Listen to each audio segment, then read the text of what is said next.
اس کی شان یہ ہے کہ وہ صمد ہے، وہ بے نیاز ذات ہے. کوئی اس کی ذات کے بارے میں جیسی بھی بات کرے اس کی شان میں کوئی فرق وہ اپنا بیڑا غرق کرے گا. جو اللہ کی ذات کے بارے میں کوئی غلط لفظ بولتا ہے یا غلط سوچتا ہے تو اس سے رب کی شان میں کوئی فرق کیوں نہیں پڑے گا؟ اس لیے کہ اس کی شان ہے کہ وہ صمد ذات ہے. اللہ الصمد، وہ بے نیاز ذات ہے، اس کی شان میں کوئی فرق نہیں پڑتا. اللہ تو جس طرح یاد رکھیں رب بے نیاز ہے، جس طرح اس کی ذات صمد ہے، اسی طرح اس کا کلام بھی صمد ہے. جس طرح اللہ کی ذات بے نیاز ہے اسی طرح اس کا کلام بھی بے نیاز ہے. اس کا کلام بھی یہ بے نیازی ہی تو ہے قرآن پاک کی، کہ قرآن پاک کے آج خاص کر ہمارے دور میں بہت سارے غلط ترجمے کیے گئے. لیکن کیا مجھے بتائیں قرآن پاک نے ان مترجمین کے ہاتھ پکڑے؟ انہیں روکا؟ کیوں نہیں روکا؟ کیونکہ قرآن کس کا کلام ہے؟ اللہ کا کلام ہے. اللہ کی شان ہے کہ وہ صمد ذات ہے، وہ بے نیاز ذات ہے، اسی طرح اس کا کلام بھی بے نیاز ہے. اس کے جس طرح اس کی شان میں کوئی فرق نہیں پڑتا اسی طرح کلام خدا کی شان میں بھی کوئی فرق نہیں پڑتا. آج لوگوں نے ترجمے کیے، موجود ہیں قرآن پاک کے ترجمے، پرنٹ ہو رہے ہیں، چھپ رہے ہیں، لوگ پڑھتے ہیں. ان میں گمراہی کی نسبت نبی کریم صلی اللہ علیہ وسلم کی طرف کر دی گئی. وَوَجَدَكَ ضَالًّا فَهَدَىٰ. کسی نے کہا کہ رب نے آپ کو گمراہ پایا تو ہدایت دی، کسی نے کہا آپ کو راہ بھولا پایا، کسی نے کہا بھٹکا ہوا پایا. مجھے بتائیں نبی اگر بھٹکے ہوئے ہیں، اگر نبی راہ بھولے تو ہمیں ہدایت کہاں سے مل گئی؟ ہم کہاں ہدایت والے ہو گئے؟ ایسے ترجمے موجود ہیں. مکر کی داؤ لگانا، چال چلنا، اس کی نسبت رب تعالیٰ کی طرف کر دی گئی. گناہ کی نسبت آقا علیہ السلام کی طرف کر دی گئی. آقا علیہ السلام کو گناہگار قرار دے دیا گیا ترجموں کی آڑ میں. تو مجھے بتائیں یہ آج ہمارے معاشرے میں موجود ہے ترجمے. تو ان ترجموں کے ہونے کے باوجود کیا قرآن مجید نے ان کا ہاتھ پکڑا؟ کیوں نہیں پکڑا؟ اس لیے کہ قرآن اللہ کا کلام ہے، یہ خاموش قرآن ہے، یہ بے نیاز اور خاموش قرآن ہے. تو اس کے ترجمے غلط ہوئے، اس کے معنی کو غلط بیان کیا گیا، مفاہیم کو غلط بیان کیا گیا، تو قرآن نے ہاتھ نہیں پکڑا.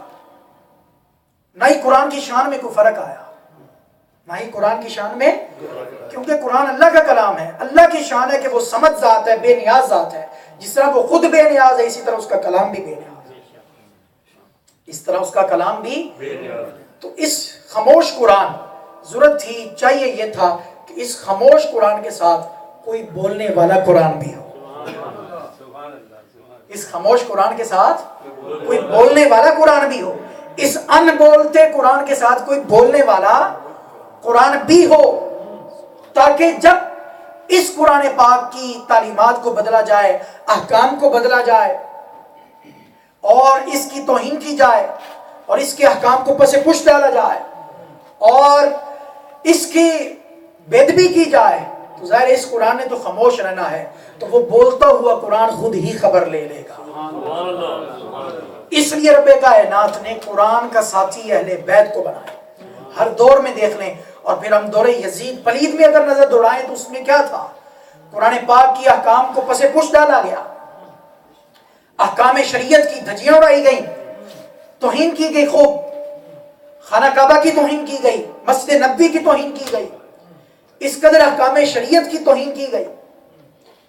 تو اس عالم میں یہ قرآن تو مسجدوں کے اندر خاموش تھا، لیکن بولتا ہوا قرآن امام علی مقام، سید الشہداء، راکب دوش مصطفیٰ جناب حضرت سیدنا امام حسین رضی اللہ تعالیٰ عنہ، آپ نے اپنا پورا خاندان، بیٹوں کو، بھتیجوں کو، بھانجوں کو اللہ کی راہ میں قربان کر کے اور خود اپنی ذات کو بھی قربان کر کے قرآن مجید کے پرچم کو بلند کر دیا.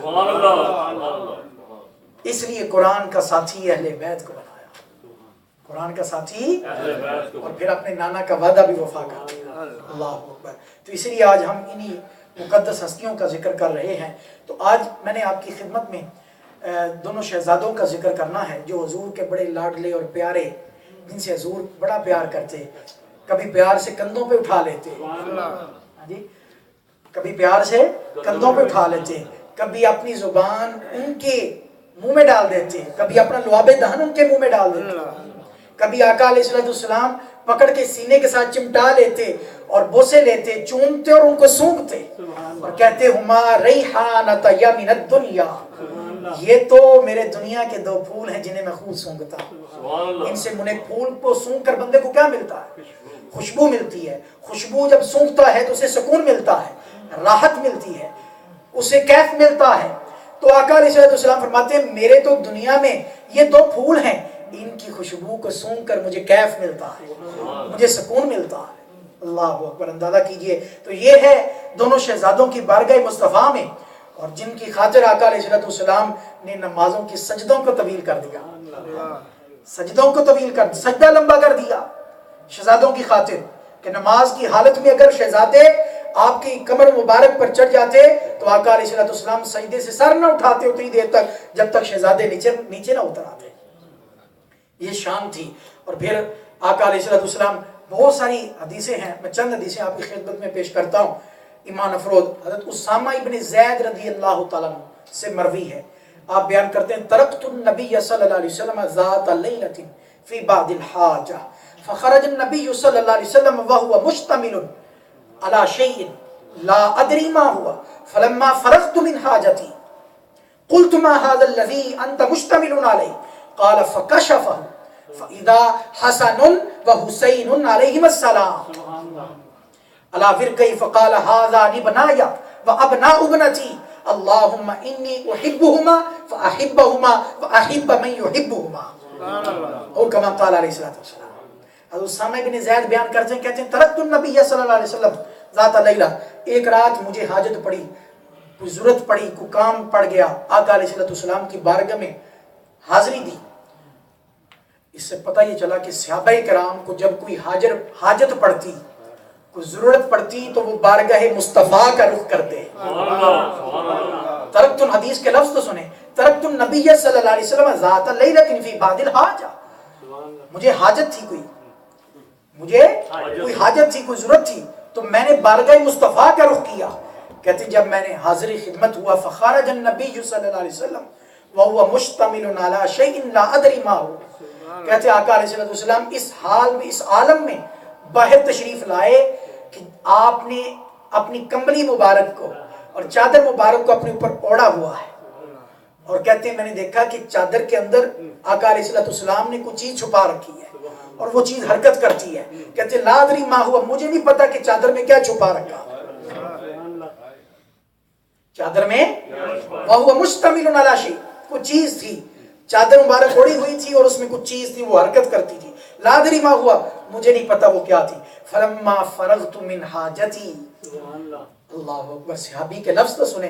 कहते जब बारगाह मुस्तफा में हाजिर हुआ और फिर हाजिर होके मैंने अपनी हाजत को पेश किया, और जब हाजत को पेश करने के बाद जब मेरी हाजत पूरी हो गई, फलम्मा फरग़तु मिन हाजती, जब मैं अपनी हाजत से फारिग हुआ, क़ुल्तु मा हाज़ा अल्लज़ी अंत मुश्तमिलुन अलैहि, तो फिर मैंने, मुझसे नहीं रहा गया, मैंने पूछ ही लिया, हुजूर से पूछ ही लिया कि मा हाज़ा अल्लज़ी अंत मुश्तमिलुन अलैहि, कि या रसूलल्लाह ये क्या है जिसको चादर में छुपा रखा है, मा हाज़ा अल्लज़ी अंत मुश्तमिलुन अलैहि, ये चादर में क्या छुपा रखा।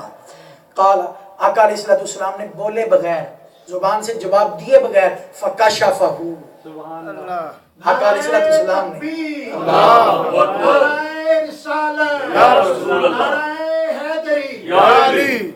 ज़बान से जवाब दिए बगैर फ़कशफ़हु, चादर को हटा दिया। कहते जब चादर को हटाया तो क्या ही अजीब हसी मंजर देखने को मिला। वो मंजर क्या था कि फ़इज़ा हसनुन व हुसैनुन अलैहिमुस्सलाम अला फिरकई, कि दोनों शहजादे हुजूर के हसनैन करीमैन रज़ी अल्लाह तआला अन्हु हुजूर के साथ चिमटे हुए और लिपटे हुए। और कहते हैं फिर आका अलैहिस्सलाम ने फरमाया हाज़ानि बनाया व अबनाउ इब्नती अल्लाहुम्मा इन्नी उहिब्बुहुमा फ़अहिब्बहुमा व अहिब्ब मन युहिब्बुहुमा। फिर कहते हैं आका अलैहिस्सलाम ने कहा कि सुनो, ये मेरे दोनों शहजादे हैं, हाज़ानि बनाया, ये दोनों मेरे शहजादे हैं, व अबनाउ इब्नती, और मेरी बेटी के लख्ते जिगर हैं, मेरी बेटी के। फिर कहा अल्लाहुम्मा इन्नी उहिब्बुहुमा, दुआ की, मौला मैं इनसे बहुत मोहब्बत करता हूँ, अल्लाहुम्मा इन्नी वहिब्बुहुमा, मौला मैं अपने इन शहजादों से बहुत मोहब्बत करता हूँ, फ़अहिब्बहुमा, मौला तू भी इनसे मोहब्बत कर। और सिर्फ इतना ही नहीं, दुआ मुकम्मल नहीं हुई अभी, आगे फरमाया वअहिब्बा मन युहिब्बुहुमा, मौला तू मेरे इन दो शहजादों से भी मोहब्बत कर और प्यार कर, और जो इन शहजादों से प्यार करें, इन शहजादों से प्यार करने वालों से भी तू प्यार कर। इन शहजादों से मोहब्बत करने वालों से भी तू मौला मोहब्बत कर, उन्हें भी अपना महबूब बना दे। अल्लाह अकबर। तुम अंदाजा कीजिए ये मकाम है हसनैन करीमैन रज़ी अल्लाह तआला अन्हुमा का बारगाह मुस्तफ़ा, और इस कदर आका अलैहिस्सलाम शदीद मोहब्बत करते थे। इसी तरह हजरत हुज़ैफा रज़ी अल्लाह तआला अन्हु आप बयान करते हैं, हजरत हुज़ैफा रज़ी अल्लाह तआला आप बयान करते हैं, कहते हैं बड़ी ईमान अफरोज हदीस पाक है, कहते हैं कि एक मतलब मैंने अपनी वालदा से इजाज़त मांगी, कहा कि मुझे इजाज़त दो ताकि मैं बारगाह मुस्तफ़ा में हाज़िर हूँ और हुजूर की इब्तिदा में मैयत में मगरिब की नमाज भी अदा करूँ, और साथ हुजूर की खिदमत में ये अर्ज़ भी करूँ कि या रसूलुल्लाह सल्लल्लाहु अलैहि वसल्लम मेरे लिए और मेरी वालदा के लिए मग़फ़िरत की दुआ कर। हज़रत हुज़ैफा कहते हैं इस मैंने अपनी वालदा ने इजाज़त दे दी, कहा ठीक है जाओ। कहते मैं हाज़िर खिदमत हुआ बारगाह मुस्तफ़ा सल्लल्लाहु अलैहि वसल्लम में, तो मगरिब की नमाज पढ़ी आका अलैहिस्सलाम की इक़्तिदा में।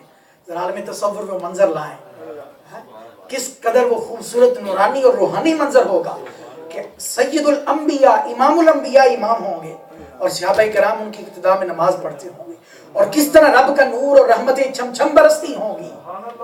उस आलम को जरा मंजर में लाएं, और कितने खुश नसीब वो मुकद्दस हस्तियां और नफूस थे कि जो बारगाह मुस्तफ़ा में हाजिरी भी देते और हुजूर की इक़्तिदा में नमाजें भी पढ़ते। तो आपने जब मगरिब की नमाज पढ़ी उसके बाद नवाफिल में मशगूल हो गए, हत्ता कि इशा की नमाज का वक्त आ गया। इशा की नमाज हज़रत हुज़ैफा कहते हैं वो भी हुजूर की इक़्तिदा में पढ़ी। जब इशा की नमाज पढ़ के फारिग हुए तो आका अलैहिस्सलाम अपने काशाना अक़दस की तरफ चल दिए। कहते फतबिअतुहु, मैं भी हुजूर के पीछे पीछे चल दिया, मैं भी हुजूर के पीछे पीछे। फसामिया सौती, हुजूर ने मेरे कदमों की आहट सुनी, मेरी आवाज़ सुनी, तो आका अलैहिस्सलाम ने पूछा आ हुज़ैफा, क्या तुम हुज़ैफा हो?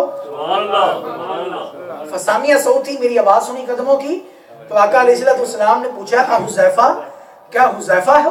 अब अगले जरा जुमले सुनिए। जब ये कहा ना क्या हुज़ैफा हो, तो हुज़ैफा अर्ज़ करने की यार सर नाम, जी हाँ मैं हुज़ैफा हूँ। तो फिर आका अलैहिस्सलाम ने फरमाया मा हाजतुका गफ़रल्लाहु लका वली उम्मिका, हुज़ैफा रब तुझे भी बख्शे तेरी वालिदा को भी बख्शे, अब बता तेरी हाजत क्या है। अल्लाहु अकबर, नारे रिसालत या रसूल अल्लाह, नारे अहले बैत, शान अहले बैत। फरमाया मा हाजतुका गफ़रल्लाहु लका वली उम्मिका, अल्लाह ताला तुझे भी बख्शे तेरी वालिदा को बख्शे, बता तेरी हाजत क्या। हाजत पूरी करने के बाद पूछ रहे हैं कि हुज़ैफा बता तेरी हाजत क्या है। अल्लाह अकबर। आगे क्या बयान करना था, हाजतें तो पूरी हो गई। हाजतें बताने से गोया दरे मुस्तफ़ा ये वो दर है कि बोलने से पहले बताने से पहले ही यहाँ हाजतें पूरी हो जाती हैं। अल्लाह अकबर। फिर आका अलैहिस्सलाम ने फरमाया हुज़ैफा चलो अब आए हो तो सुनो, फिर एक खुशखबरी भी तुम्हें सुनाते हैं, एक तुम्हें अजीब खबर भी सुनाते हैं। वो खबर क्या सुनाई? आका अलैहिस्सलाम ने फरमाया सुनो, इन्ना हाज़ा मलकुन लम यंज़िलिल अर्द क़त्तु क़ब्ल हाज़िहिल लैला, फरमाया अभी मेरे पास एक ऐसा फरिश्ता आया था कि जो इससे पहले कभी भी जमीन पर वो कभी भी नहीं आया, जमीन पर पहले कभी भी नहीं उतरा। वो फर्स्ट पहली मर्तबा जो है वो जमीन पर उतरा, इससे पहले कभी नहीं उतरा। इस्तअज़न रब्बा, क्यों आया है? उसने रब से इजाजत मांगी। वैसे तो पूरी कायनात में जहां कहीं भी फरिश्ते मौजूद हैं उनका कनेक्शन बारगाह मुस्तफ़ा के साथ है। वो हुजूर की जात पर अपने काम भी करते हैं, ड्यूटियां भी सरंजाम देते हैं और जाते मुस्तफ़ा पर दुरूद व सलाम भी पढ़ते हैं। तो कुछ फरिश्ते ऐसे हैं जिनका दिल मचल जाता है, तो बारगाह मुस्तफ़ा में हाजिरी की तलब भी पैदा होती है, आरज़ू और तमन्ना भी पैदा होती है। तो फरिश्ता अर्ज़ करने लगा इस्तअज़न रब्बा, रब से इजाजत मांगी। किस चीज़ की? इस्तअज़न रब्बा, उसने रब से इजाजत मांगी कि मौला मुझे इजाजत दे, मैं तेरे प्यारे महबूब की बारगाह की हाजिरी चाहता हूँ, तेरे महबूब की बारगाह में हाजिर होना चाहता हूँ और उन्हें सलाम पेश करना चाहता हूँ, उनके पास हाजिर होके सलाम पेश करना चाहता हूँ और उन्हें खुशखबरी सुनाना चाहता हूँ। رب نے اجازت دی تو وہ فرشتہ حضور کی بارگاہ میں حاضر خدمت ہوا، آ کے سلام پیش کیا،